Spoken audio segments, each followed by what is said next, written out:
კითხვაზე რა სიმაღლის ხარ ამერიკაში ასე გიპასუხებენ. How tall are you? 6'2". 5'8". როგორც ქართველების უმეტესობას წარმოდგენა არ გვაქვს ფუტებზე და ინჩებზე, ისე მათ არიციან სანტიმეტრები და მეტრები. ამ ვიდეოში გასწავლი მარტივად შენ გონებაში როგორ უნდა გადაიყვანო ფუტები და ინჩები სანტიმეტრებში. 1 ფუტი დაახლოებით 30 სანტიმეტრია. 2 დაახლოებით 61 და ასე შემდეგ. როცა საქმე ეხება ადამიანის სიმაღლეს, ჩვენ ძირითადად ეს ორი გვაინტერესებს. 5 152 და 6 183. როცა ამერიკელი ამბობს 6'2", 6'2".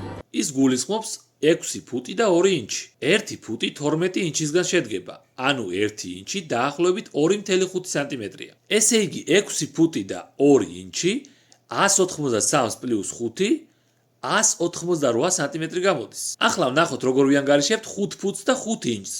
5 ფუტი დაახლოებით 152 სანტიმეტრია, 5 ინჩი კი დაახლოებით 13.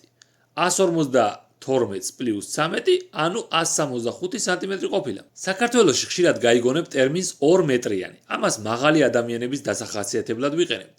ამერიკაში კი, როცა იგივეს თქმა უნდათ, იყენებენ ტერმინს 7 ფუტიანი.